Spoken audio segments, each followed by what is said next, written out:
चर्चा कर रहे थे गाउस के नियम तथा इसके अनुप्रयोग की। हमने लास्ट क्लास में देखा था कि गाउस का नियम क्या है। गाउस के नियम में जिन दो शब्दों का प्रयोग किया गया था, एक तो फ्लक्स शब्द का प्रयोग किया गया था और दूसरा किया गया था बंद पृष्ठ का। तो हमने फ्लक्स के बारे में पढ़ लिया था, फ्लक्स क्या होता है, इसके बाद में ये बंद पृष्ठ क्या होता है। गाउस के नियम में जिस काल्पनिक पृष्ठ की कल्पना की जाती है उस काल्पनिक पृष्ठ को ही गाउसीय पृष्ठ या बंद पृष्ठ के नाम से जाना जाता है। हमने देखा था कि गाउस का नियम क्या होता है। गाउस का नियम होता है कि किसी बंद में जो आवेश है उसका जो 1/ε0 गुना है वो उससे संबंधित विद्युत फ्लक्स के बराबर होता है। आज हम देखते हैं कि ये आया कैसे। ये फाई बराबर Q/ε0 आया कैसे। हमने जो गाउस का नियम देखा था उसमें हमने लिखा था ये वाला। हमने जब कूलाम का नियम पढ़ा, कूलाम के नियम में कहा था कि K बराबर 1/4πε0। यहां से ε0 बराबर क्या जाएगा 1/4π K। इस 1/4π K को इस ε0 की जगह लिख सकता हूं, तो यहां से क्या आएगा 1/4π K। तो ये क्या हो जाएगा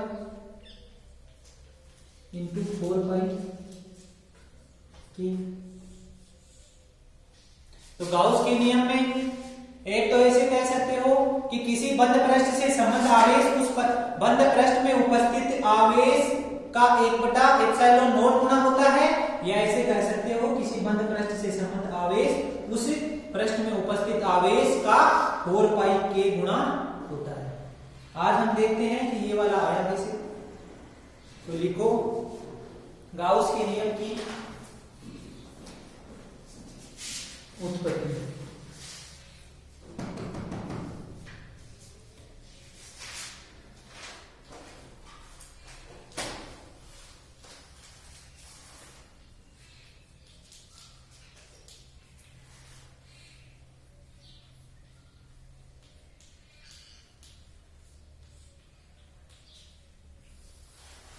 गाउस के नियम की उत्पत्ति।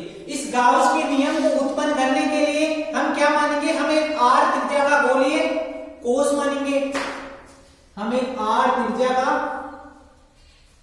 गोलीय कोष मानेंगे। इस r त्रिज्या के गोलीय कोष का जो सेंटर पॉइंट है यहां पर हम मानेंगे कि ये आवेश क्यों स्थित है। ये आवेश क्यों स्थित है। अब इस क्यू आवेश के कारण r दूरी पर कोई बिंदु ना मानेंगे। अब यहां जो r दूरी पर बिंदु होगा वो इस गोलीय कोष के पृष्ठ के किसी बिंदु पर होगा। तो इस बिंदु आवेश के कारण r दूरी पर कोई बिंदु मानेंगे P। इस बिंदु पर हम विद्युत क्षेत्र की तीव्रता की गणना करेंगे। हमने ये कोई बिंदु P मान लिया, यहां ये परीक्षण आवेश माना, इसे r दूरी पर कोई बिंदु P मान लिया। इस P बिंदु पर हम विद्युत क्षेत्र की तीव्रता की गणना करते हैं। तो इस बिंदु P पर विद्युत क्षेत्र की तीव्रता की दिशा किधर होगी। हमने कहा था धनावेश के कारण विद्युत क्षेत्र की दिशा दूर तथा ऋणावेश के कारण विद्युत क्षेत्र की दिशा उस आवेश की ओर होती है। तो हम जो भी परीक्षण आवेश मानते हैं वो हमेशा धनावेशित मानते हैं। तो इसके कारण इस बिंदु पर विद्युत क्षेत्र की तीव्रता की दिशा किधर होगी, इधर होगी। और अब इस बिंदु पर हम एक क्षेत्रफल अल्पांश की कल्पना करते हैं। मान लिया ये कोई dA क्षेत्रफल अल्पांश है। क्षेत्रफल अल्पांश है, इस क्षेत्रफल अल्पांश की दिशा किधर होगी। क्षेत्रफल अल्पांश की दिशा सदैव पृष्ठ के लंबवत होती है। तो इसकी दिशा भी किधर होगी, इधर होगी। ये dA सदिश हो गया। अब E और dA सदिश के बीच में बनने वाला कोण कितना होगा, 0 डिग्री होगा। यहां से P सदिश समांतर dA सदिश हो जाएगा। तो इसमें लिखो किसी विद्युत क्षेत्र में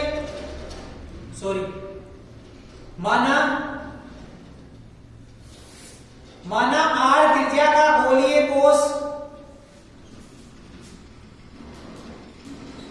माना आर त्रिज्या का गोलीय कोष है, इसके केंद्र पर कोई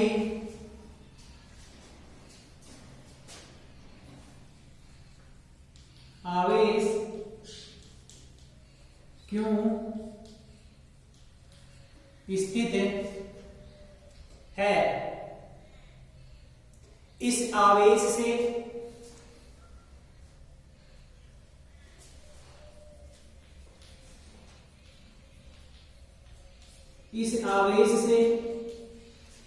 आर दूरी पर अर्थात कोष के पृष्ठ पर कोई बिंदु P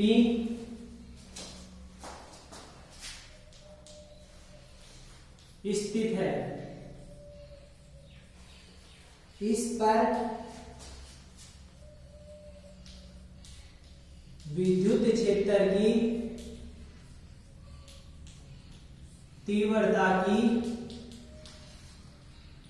गणना करते हैं।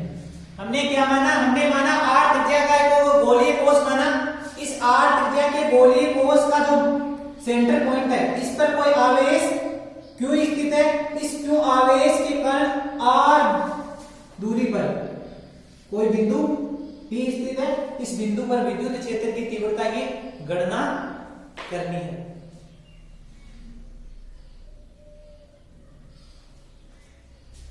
आगे लिखो। अतः बिंदु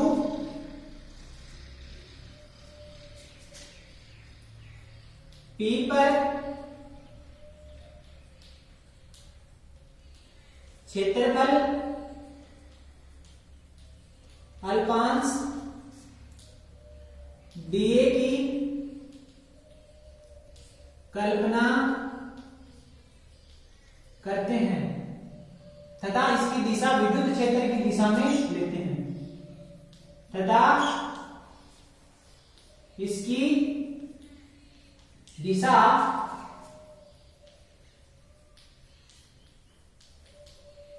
विद्युत क्षेत्र की दिशा में लेते हैं या मानते हैं।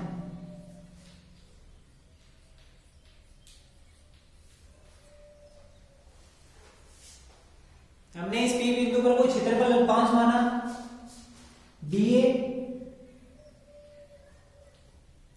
इस dA की जो क्षेत्रफल सदिश है उसकी दिशा को हम किसकी दिशा में मानते हैं? विद्युत क्षेत्र की दिशा में मानते हैं।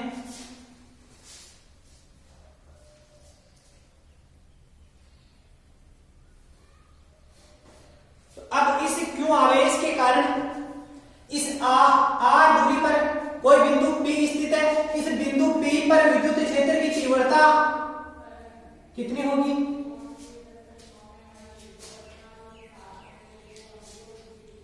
क्यों आवेश के कारण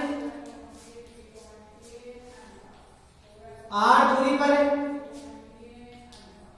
स्थित बिंदु P पर विद्युत क्षेत्र की तीव्रता, इस सेंटर पॉइंट को हम O से दर्शा देते हैं। तो E सदिश बराबर क्या होगा? KQ upon R square into R cap. ये आर केप क्या है? ये आर केप इस बिंदु पर विद्युत क्षेत्र की तीव्रता की दिशा बता रहा है। ये आर केप बता रहा है कि विद्युत क्षेत्र की दिशा ओपी की दिशा में। ओपी का मतलब है ओ से पी की ओर।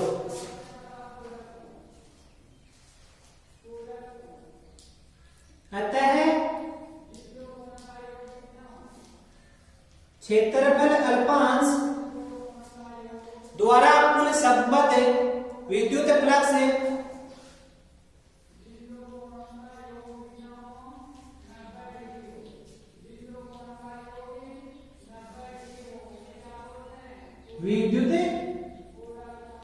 कितना होगा? विद्युत फ्लक्स फाई बराबर क्या होता है? E dot A. फाई बराबर E D A cos theta.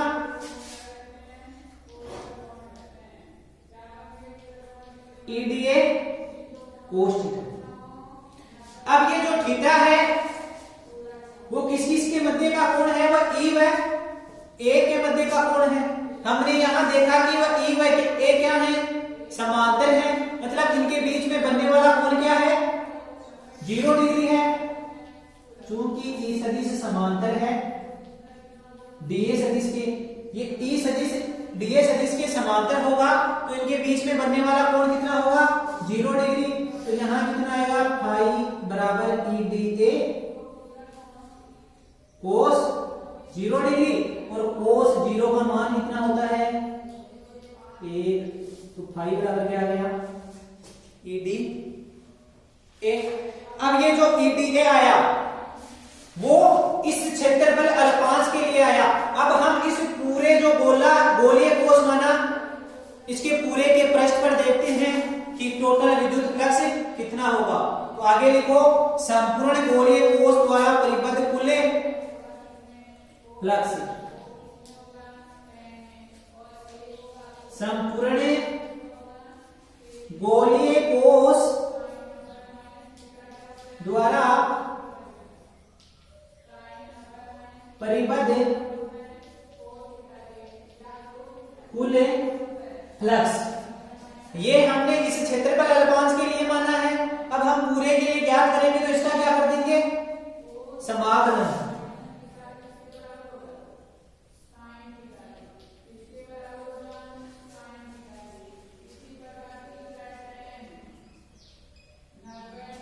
इसे समीकरण 1 नाम देते हैं।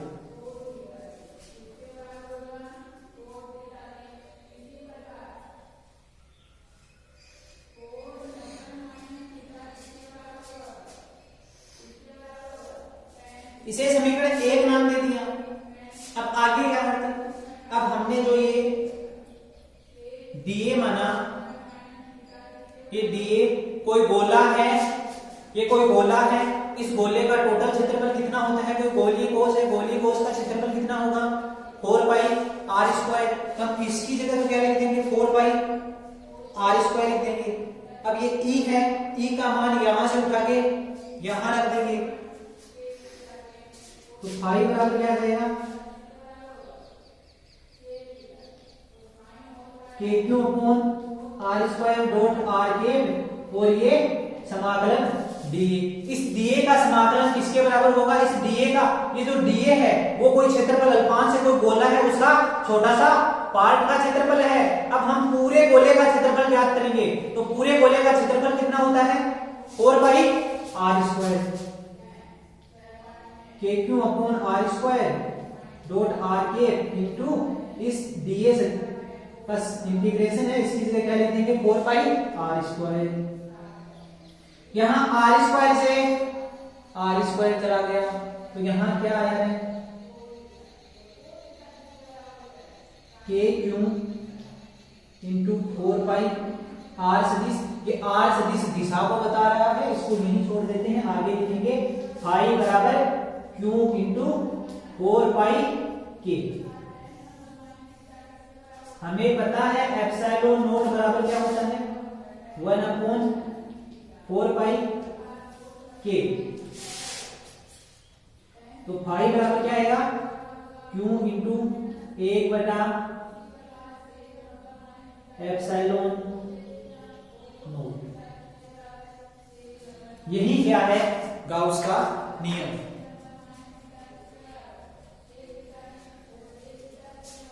हमने इस गोले के अंदर आवेश एक क्यों माना था, इसमें अनेक आवेश भी हो सकते हैं, इसलिए हम यहां लिख देंगे I बराबर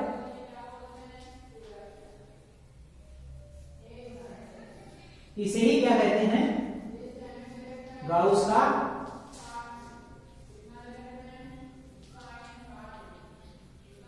नियम कहते हैं। ये गाउस के नियम की उत्पत्ति कैसे हुई?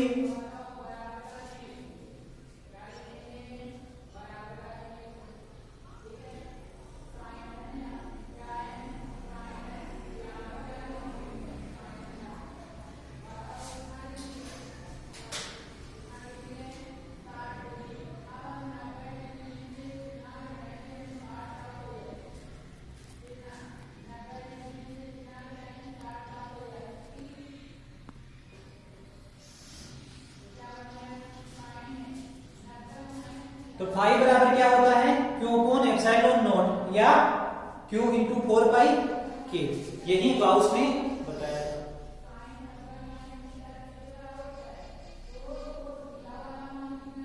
अब हम देखते हैं गाउस के अनुप्रयोग। गाउस के अनुप्रयोग देखने से पहले हम जो आवेश वितरण है उसके बारे में देखते हैं। तो आवेश वितरण के बारे में हमने जो फर्स्ट चैप्टर है आवेश और विद्युत क्षेत्र, उसमें हमने देखा था आवेश घनत्व।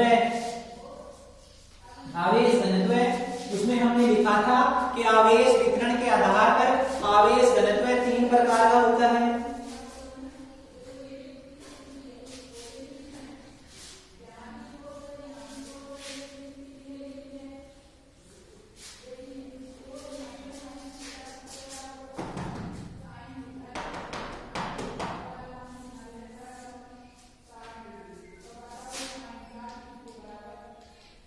आवेश वितरण, आवेश वितरण 3 प्रकार का देखा था।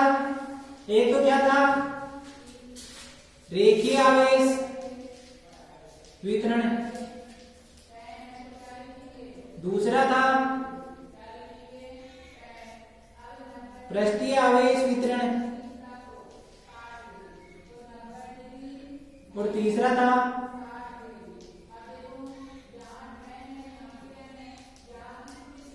आयतन आवेश वितरण। तो रेखीय आवेश वितरण कहां होगा, जहां जो आवेश होगा वो किसी लंबाई के अनुदिश वितरित होगा। मान लिया ये कोई चालक तार है, इस चालक तार की क्या है, केवल लंबाई है। अब इसमें जो आवेश वितरित होगा वो इसकी लंबाई के अनुदिश वितरण होगा। तो इसके लिए तो क्या होगा, रेखीय आवेश वितरण। और ये कोई पृष्ठ है, इस पृष्ठ की क्या है, लंबाई है, और क्या है, चौड़ाई है। तो लंबाई और चौड़ाई है, तो ये क्या है, पृष्ठ है। इस पृष्ठ पर जो आवेश वितरित होगा उसे क्या कहेंगे, पृष्ठीय आवेश वितरण। ये पृष्ठ आवेश वितरण हो गया। ये क्या है, कोई घन है, इसमें क्या है, लंबाई, ऊंचाई और चौड़ाई तीनों है। तो लंबाई, चौड़ाई, ऊंचाई तीनों है, तो ये क्या है, आयतन आवेश वितरण। यहां हमने देखा था रेखीय आवेश वितरण में क्या देखा था, लैम्डा बराबर क्यू अपॉन एल देखा था। पृष्ठ आवेश घनत्व में क्या देखा था, सिग्मा बराबर क्यू अपॉन ए देखा था।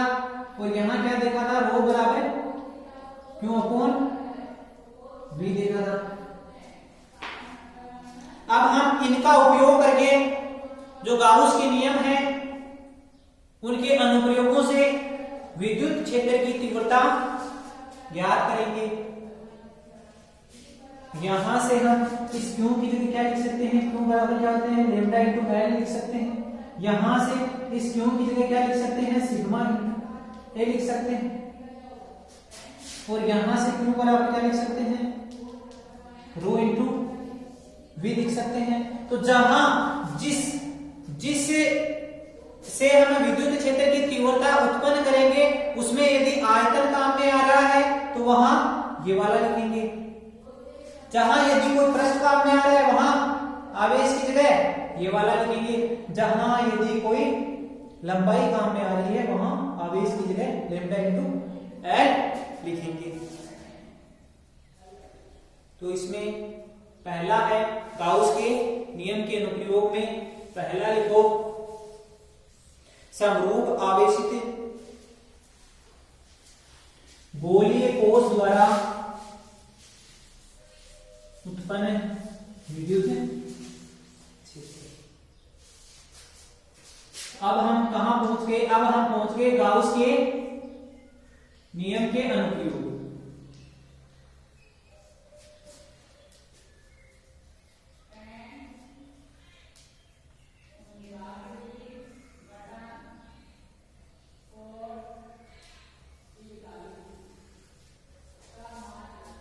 इसमें पहला अनुप्रयोग लिखो समरूप आवेशित गोलीय कोश द्वारा उत्पन्न विद्युत क्षेत्र की तीव्रता।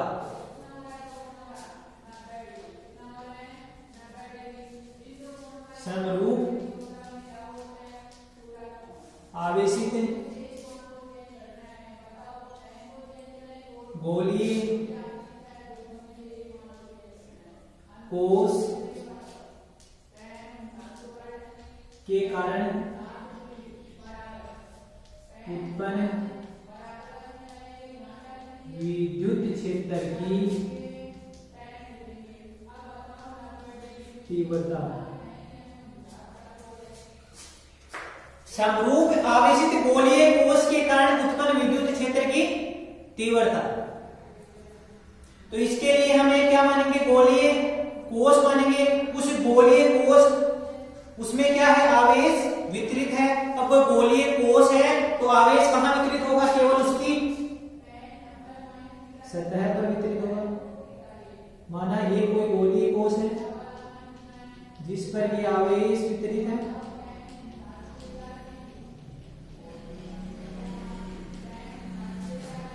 ये गोलीय कोश है, इस गोलीय कोश पर ये आवेश वितरित है। अब हम इसके कारण क्या ज्ञात करेंगे? इसकी त्रिज्या क्या है? कैपिटल आर है। अब हम इसके कारण जो उत्पन्न विद्युत क्षेत्र होगा उस विद्युत क्षेत्र की तीव्रता की गणना करेंगे। एक तो हम देखेंगे कि इसके बाहर कोई बिंदु है, मान लिया कि कोई बाहर बिंदु ये है P, इस बिंदु पर विद्युत क्षेत्र की तीव्रता ज्ञात करेंगे। दूसरा कोई बिंदु मानेंगे इसके पृष्ठ पर, उस बिंदु पर विद्युत क्षेत्र की तीव्रता ज्ञात करेंगे। और तीसरा बिंदु मानेंगे इसके गोलीय कोश के अंदर। तो इसमें क्या होगा? एक इसकी दूरी यहां से यहां तक की दूरी हम r मानेंगे। एक तो r कैपिटल R से बड़ा होगा। दूसरी बार जब हम पृष्ठ पर इसकी गणना करेंगे तो r कैपिटल R के बराबर होगा। तीसरी बार हम जब इसके अंदर गणना करेंगे तो जो r है वो कैपिटल R से क्या होगा? छोटा होगा। तो लिखो इसमें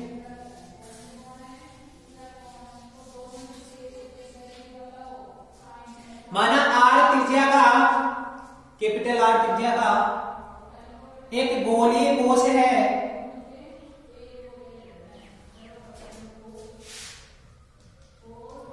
माना कैपिटल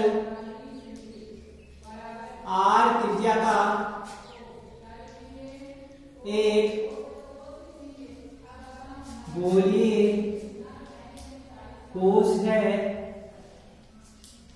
इसको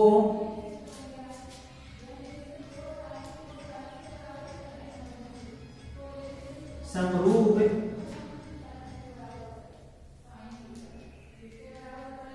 आवेशित किया गया है।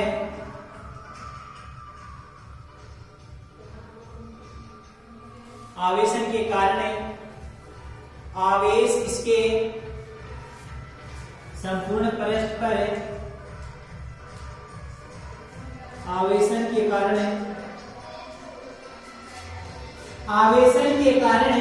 आवेश इसके संपूर्ण पृष्ठ पर एक समान रूप से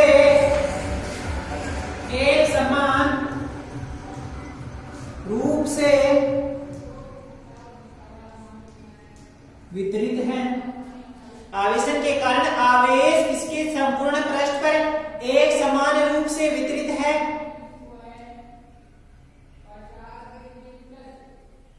अतः गाउस के नियम की सहायता से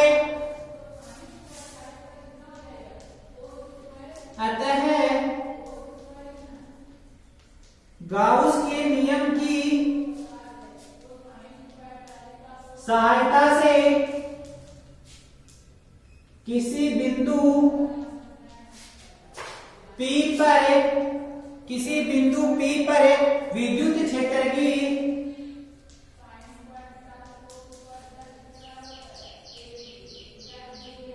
तीव्रता, किसी बिंदु P पर विद्युत क्षेत्र की तीव्रता ज्ञात करने के लिए निम्न तीन स्थितियों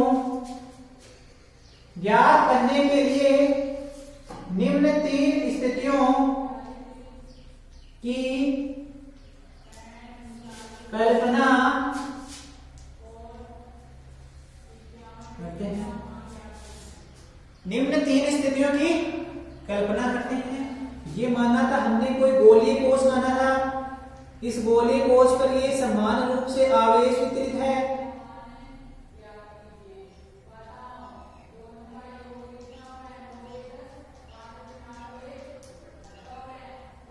इसकी त्रिज्या कितनी मानी थी? कैपिटल आर मानी थी।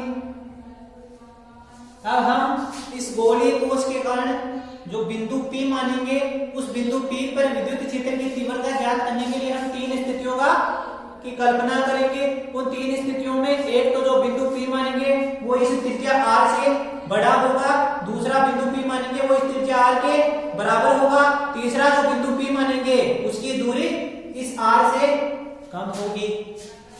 तो तीन कंडीशन क्या होगी? एक तो r बड़ा होगा, दूसरा क्या होगा? r बराबर होगा, और तीसरा क्या होगा? r छोटा होगा।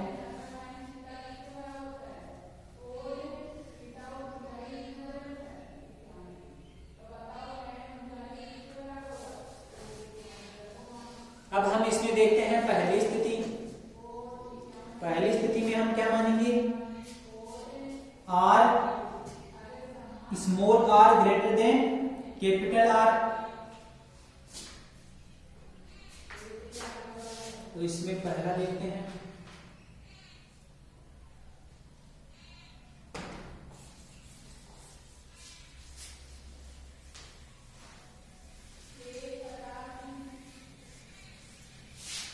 इस गोलीय कोश की जगह यदि कोई चालक गोला भी दिया जाए तो इसका मान, इसमें जितनी विद्युत क्षेत्र की तीव्रता आएगी उसी के बराबर होगा। क्योंकि हमने कहा था किसी चालक गोले, किसी चालक वस्तु, किसी भी प्रकार का चालक हो, उस चालक को जो आवेश दिया जाता है वो आवेश सदैव उसकी सतह पर होता है, उसके अंदर संपूर्ण जो उसका द्रव्यमान होता है उसमें वितरित नहीं होता। तो इस जो गोलीय कोश है इसकी जगह यदि कोई चालक गोला भी दे दे तो उसका मान इसी के बराबर होगा। तो इसमें जो पहली कंडीशन है वो लिखो, जब r बड़ा हो, या लिख लो बिंदु P पृष्ठ के बाहर स्थित हो, अर्थात बिंदु P पृष्ठ के बाहर स्थित हो। ये क्या था? गोलीय कोश था जो समान रूप से आवेशित था। इसकी त्रिज्या क्या थी? कैपिटल R थी। अब हमने जो बिंदु P माना है वो बिंदु पृष्ठ के बाहर स्थित है। मान लिया वो बिंदु P यहां स्थित है और इसकी दूरी कितनी है, स्मॉल r है। इस बिंदु पर हमें विद्युत क्षेत्र की तीव्रता की गणना करनी है। तो इस बिंदु पर विद्युत क्षेत्र की तीव्रता की दिशा किधर होगी, बाहर की ओर। इसका जो केंद्र बिंदु है उसको वो मान लेते हैं। अब हम गाउस के नियम का उपयोग करेंगे। तो गाउस के नियम का उपयोग करेंगे तो हम क्या करेंगे, एक गाउसीय पृष्ठ की कल्पना करेंगे। जो बिंदु P माना, इस बिंदु P पर हम एक गाउसीय पृष्ठ की कल्पना करते हैं। हमने क्या, ये बिंदु P माना था, इस बिंदु P पर हमने क्या किया, एक गाउसीय पृष्ठ की कल्पना कर ली। और इस गाउसीय पृष्ठ का जो त्रिज्या है वो क्या होगी, इस OP के जो दूरी है इसी के बराबर होगी। तो OP की दूरी क्या है, स्मॉल r है। तो इस गाउसीय पृष्ठ की त्रिज्या क्या होगी, स्मॉल r। तो गाउस के नियम से फ्लक्स देखते हैं कितना होगा। गाउस के नियम से, गाउस के नियम से क्या होगा, फाई बराबर क्या होगा,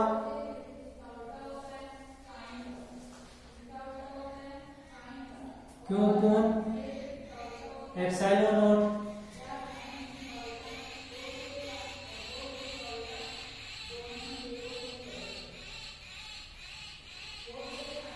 क्यों कोण एप्सिलॉन नॉट। इसे समीकरण नंबर 1 दे दिया। इस बिंदु पर हमने फ्लक्स देखा, फ्लक्स कितना था, क्यों कोण एप्सिलॉन नॉट था। अब हम इस बिंदु पर वो क्षेत्रफल अल्पांश मानेंगे। इस क्षेत्रफल अल्पांश पर विद्युत क्षेत्र कितना होगा,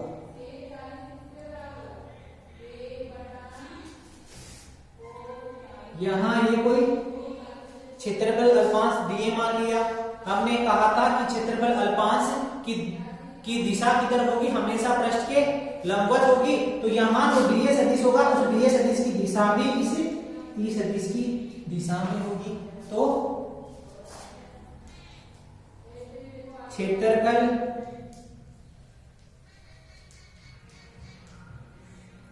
अल्पांश द्वारा, क्षेत्रफल अल्पांश द्वारा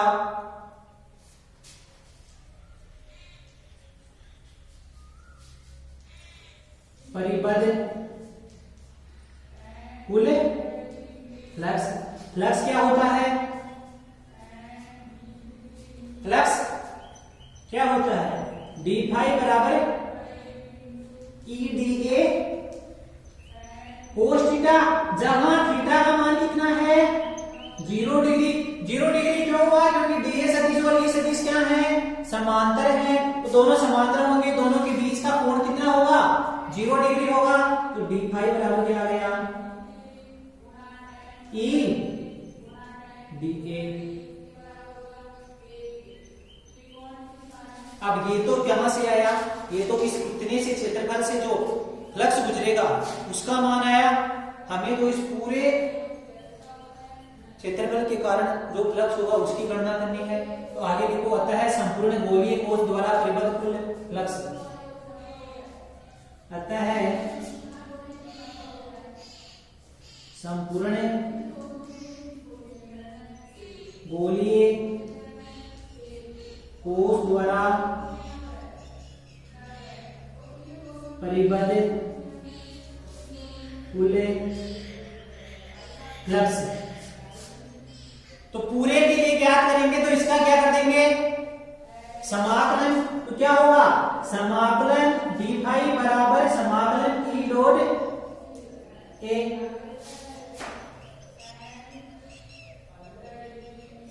ये बीच में जो ये है ये किसको दर्शा रहा है, बंद पृष्ठ को दर्शा रहा है।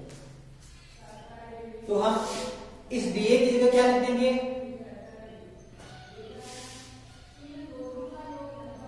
इस डीए की जगह क्या लिख देंगे, जब डीए का समाकलन करेंगे तो क्या लिखेंगे 4/r²। यहां से भी होगा फाई बराबर ई समाकलन डी। अब इसका समाकलन करेंगे वो कितना आएगा 4/r²। अब इस फाई की जगह समीकरण 1 से ये वाला मान लिख देंगे, इसे समीकरण 2 लिख दो। समीकरण 1 व 2 से इस समीकरण 2 में फाई बराबर क्या लिख दें, क्यू अपॉन एप्सिलॉन नॉट बराबर क्या आएगा, ई गुना 4 पाई आर स्क्वायर। ई बराबर क्या आएगा, ई बराबर क्या आएगा, Q upon 4 pi epsilon not into R square. के बराबर क्या होता है, 1 अपॉन 4 पाई एप्सिलॉन नॉट। तो इस एक बटा एप्सिलॉन नॉट की जगह क्या लिख सकते हैं, के। तो के क्यू अपॉन आर स्क्वायर। ये किसका मान आ गया, विद्युत क्षेत्र की तीव्रता का मान आ गया।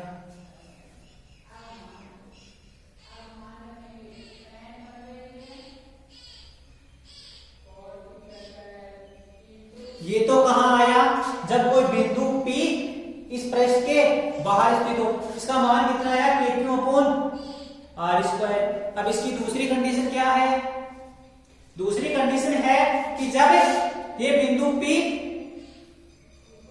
इस जो कैपिटल आर त्रिज्या है इसके बराबर दूरी पर स्थित हो, इसके बराबर दूरी पर स्थित होगा तो इसके पृष्ठ पर स्थित होगा। तो दूसरी स्थिति लिखो,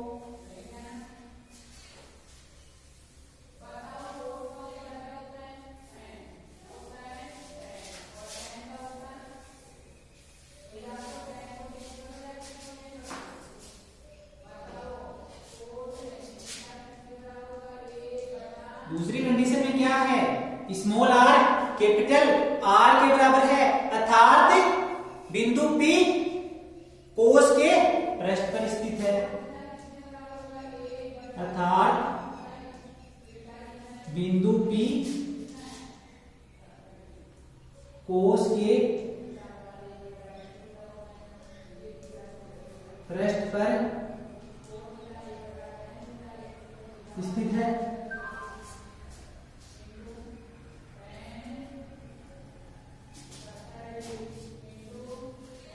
इसमें क्या होगा, ये कोई गोलीय कोश है,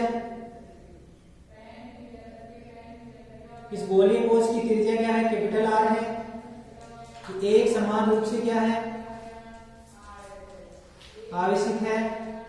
जिस बिंदु P पर हमें विद्युत क्षेत्र की तीव्रता की गणना करनी है, वो बिंदु P कहां होगा, इसके पृष्ठ पर होगा। इस बिंदु P पर विद्युत क्षेत्र की तीव्रता किधर होगी, धनावेश के कारण विद्युत क्षेत्र की तीव्रता दूर। तो इस बिंदु पर विद्युत क्षेत्र की तीव्रता की दिशा इधर होगी, इधर। और यहां पर जो क्षेत्रफल अल्पांश मानेंगे उसकी दिशा भी किधर होगी, इस विद्युत क्षेत्र की तीव्रता की दिशा में होगी। तो विद्युत क्षेत्र की तीव्रता की दिशा में होगी, तो विद्युत क्षेत्र की तीव्रता और जो क्षेत्रफल सदिश है वो दोनों एक दूसरे के समांतर होंगे, जैसा इसमें था। इसमें क्या था, स्मॉल आर था, इसमें जो दूरी है वो क्या है, कैपिटल आर है। तो इसमें क्या होगा, ई बराबर के क्यू अपॉन आर स्क्वायर।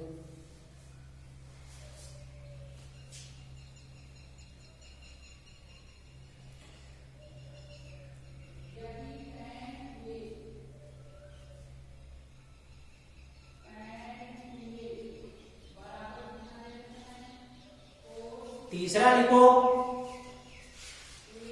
जब आर क्या हो, स्मॉल आर कैपिटल आर से क्या हो, छोटा हो, अर्थात बिंदु P कोश के अंदर स्थित हो।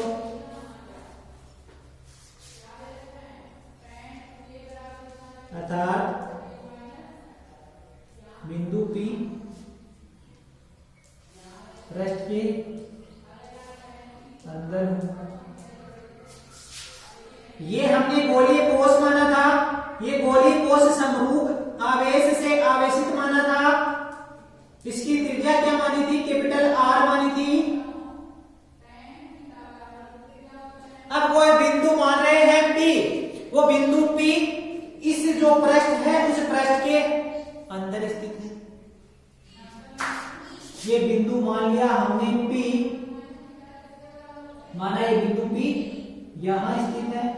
अब इस बिंदु पर हमें विद्युत क्षेत्र की तीव्रता की गणना करनी है। इस बिंदु पर विद्युत क्षेत्र की तीव्रता की गणना करेंगे तो इस बिंदु और जो मध्य बिंदु है उसको बीच की दूरी है उसके बराबर हम एक गाउसीय पृष्ठ की कल्पना करेंगे। तो इस गाउसीय पृष्ठ की कल्पना करेंगे तो इस गाउसीय पृष्ठ के अंदर आवेश शून्य है। तो आवेश शून्य है तो फ्लक्स भी क्या होगा, शून्य होगा। अरे फ्लक्स शून्य होगा तो विद्युत क्षेत्र की तीव्रता भी क्या होगी, शून्य होगी। तो इसमें लिखो,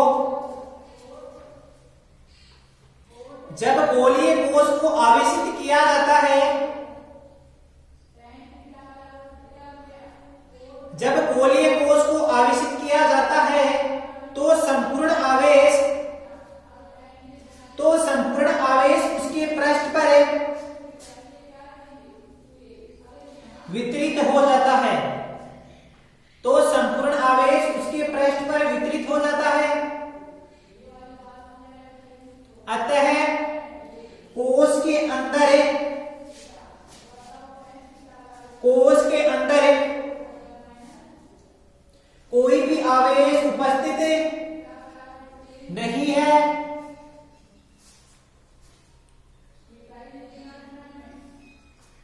तो कोश के अंदर कोई भी आवेश उपस्थित नहीं है, इसलिए गोलीय कोश के अंदर विद्युत क्षेत्र का मान शून्य होगा। गोलीय कोश के अंदर कोई P होगा, उस बिंदु P पर विद्युत क्षेत्र की तीव्रता का मान कितना होगा, शून्य होगा। शून्य क्यों हुआ, क्योंकि जब हम इस गोलीय कोश को आवेशित कर रहे थे तो जो आवेश है वो सारा इसके पृष्ठ पर वितरित हो गया। इस कोश के अंदर कोई भी आवेश नहीं है। कोई आवेश नहीं है तो आवेश नहीं है तो इसके अंदर फ्लक्स कितना होगा, शून्य होगा। फ्लक्स शून्य होगा तो विद्युत क्षेत्र कितना होगा, शून्य होगा।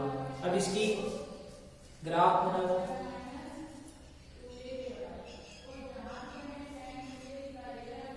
तो ग्राफ कैसे बनेगी, यहां से जो E है वो इसकी क्या है, व्युत्क्रमानुपाती की वर्ग की समानुपाती है। मतलब R बढ़ेगा तो E क्या होगा, घटेगा। इस बिंदु जो R बिंदु है वो जब कैपिटल R के बराबर है तो इस पर विद्युत क्षेत्र E बराबर K Q upon R square होगा। और जब R का मान कैपिटल R से छोटा है तो विद्युत क्षेत्र का मान क्या होगा, शून्य होगा। तो इसकी ग्राफ क्या होगी, ग्राफ किसके बीच में होगी, ग्राफ दूरी और विद्युत क्षेत्र की तीव्रता के बीच में होगी। ट्यूशन आए कि कोई समरूप आवेशित गोलीय कोश है, उस गोलीय कोश के कारण विद्युत क्षेत्र की तीव्रता और दूरी के मध्य ग्राफ बनाइए। तो ग्राफ कैसा बनेगा,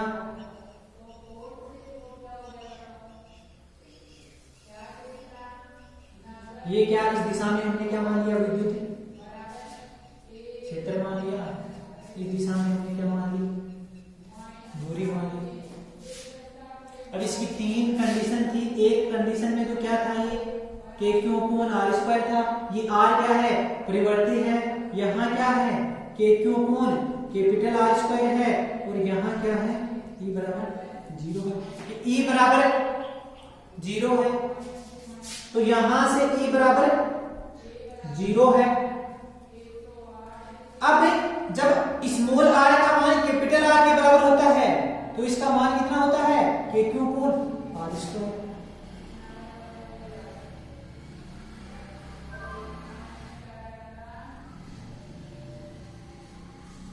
यहां क्या है, जब R बराबर R है, इधर क्या है, R इससे छोटा है, इसके आगे क्या है, जब R इससे बड़ा है।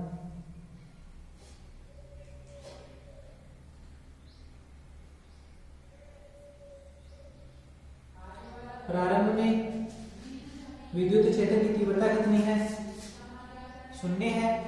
इसके बाद में जब इसका मान कैपिटल आर के बराबर हुआ तो इसकी विद्युत क्षेत्र की तीव्रता कितनी होगी, Q अपॉन आर स्क्वायर होगी। और जब आर का मान कैपिटल आर से बड़ा हुआ तो इसकी विद्युत क्षेत्र की तीव्रता की क्या होगी,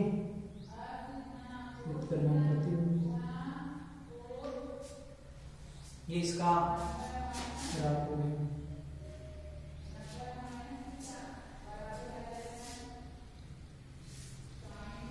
ग्राफ किसके मध्य है, दूरी और विद्युत क्षेत्र की तीव्रता के बीच में है। अब ये तो किसके कारण था, गोलीय ठोस के कारण। अब हम अगली क्लास में देखेंगे कि चालक गोले के कारण, अचालक गोले के कारण विद्युत क्षेत्र की तीव्रता। उसके बाद में देखेंगे किसी एल लंबाई की छड़ है उसके कारण विद्युत क्षेत्र की तीव्रता। उसके बाद में कोई पृष्ठ है, उस पृष्ठ के कारण विद्युत क्षेत्र की तीव्रता। आज के लिए